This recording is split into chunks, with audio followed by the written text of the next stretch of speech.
The Udhampur-Srinagar Baramulla Rail Link USBRL project is one of independent India's most challenging and important infrastructure projects. One of the most challenging parts of this project is a single arch bridge over river Chenab coming up between Kauri and Bakkal in Riyasi district.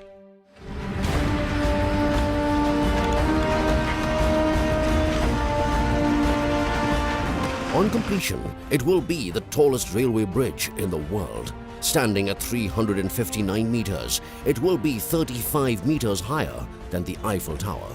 But this bridge is a world-beating project, not just for its height. Its design and construction are very special and unlike anything anywhere in the world. It is the first bridge in India designed for contact blast load. The bridge will be able to withstand an earthquake of intensity 8 on the Richter scale. The location of the bridge exposes it to gale winds. The design takes this into account, and trains will be able to ply on it safely in winds up to 90 kilometers per hour. Beyond the safe limit, the sensors provided on the bridge will activate the signals automatically, which in turn stop trains from plying on the bridge. A bridge of this magnitude is only as strong as its foundations.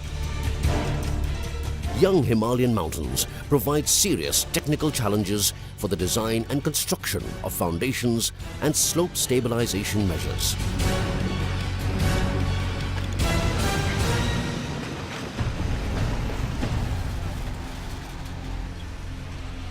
It was thus decided to carry out slope stabilization and then build piers that will stabilize the bridge and give it strength.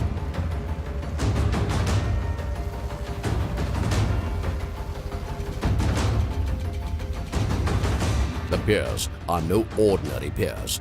The tallest is 137 meters tall.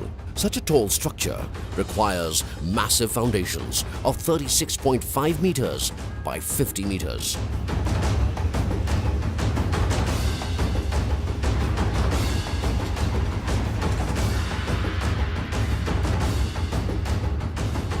The bridge crosses a very deep gorge with extremely steep sides. The slope varies from 43 degrees to an almost vertical 77 degrees. On such steep sides, slope stabilization is a Herculean task. As a first step, elaborate tests were conducted to understand the stability of the rock mass. Considering the demanding design of the bridge, the slope stabilization measures were designed by the Indian Institute of Science, Bangalore.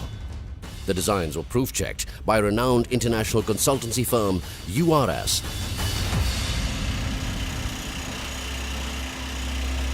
With the drawings ready, a very important milestone was achieved and preliminary activities started at the site. The activities include tree cutting, development of the dumping yard, dropping loose boulders and, most importantly, developing approach roads on the steep slope for plying heavy-duty dumpers and other construction equipment.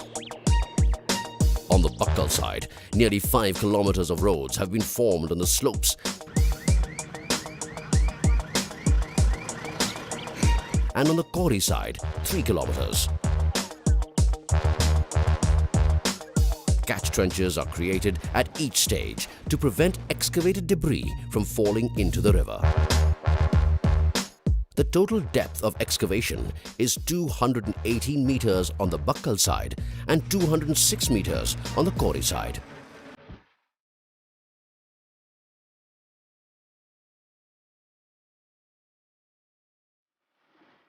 The steep slopes make the work extremely risky. The top-down method of construction has to be adopted from the safety point of view.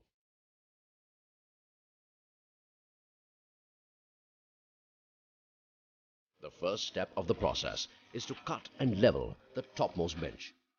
Once this is done, the excavation commences in steps of 3 to 5 meters.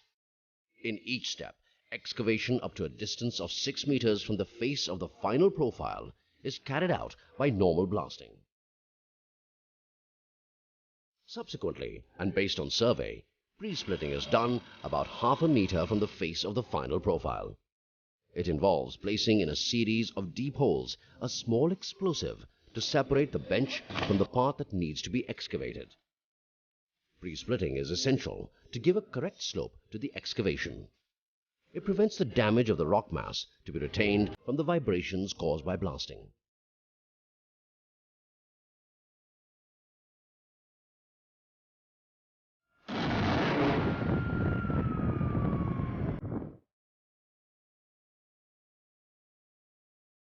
Controlled blasting is carried out to aid in excavation.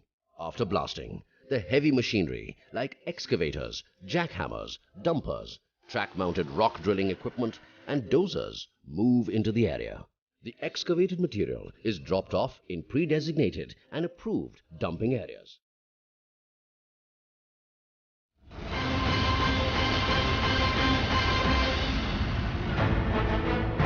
Immediately after excavation, rock bolts of designed lengths of 4 meters, 8.5 meters and 11.5 meters are installed. The rock bolts stabilize the slopes.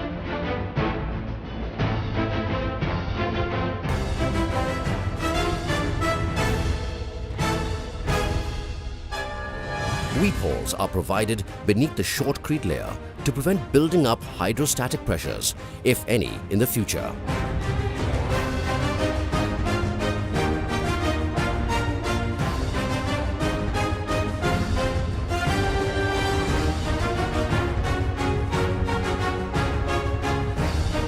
Shotcrete with steel fiber reinforcement is then applied to the surface to strengthen and stabilize the slope.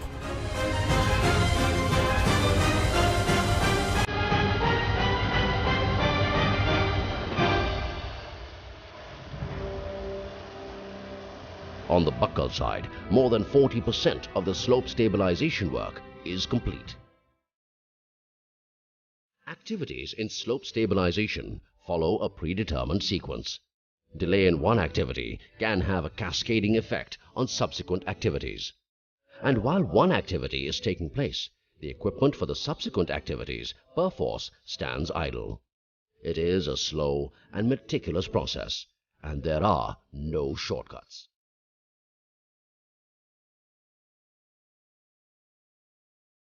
Construction equipment consumes a huge quantity of diesel, typically 15,000 to 18,000 litres per week on the Buckle side. The logistics for the arrangement of diesel from Riyasi, 26 kilometers from Buckle and 40 kilometers from Kauri, is itself a critical process. Magazines of explosives for rock blasting also need to be stored and transported securely.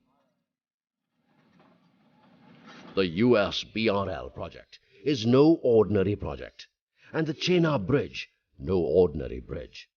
Its very demanding design requires special construction. Afcons is proud and fully committed to give the country the world's tallest arch railway bridge.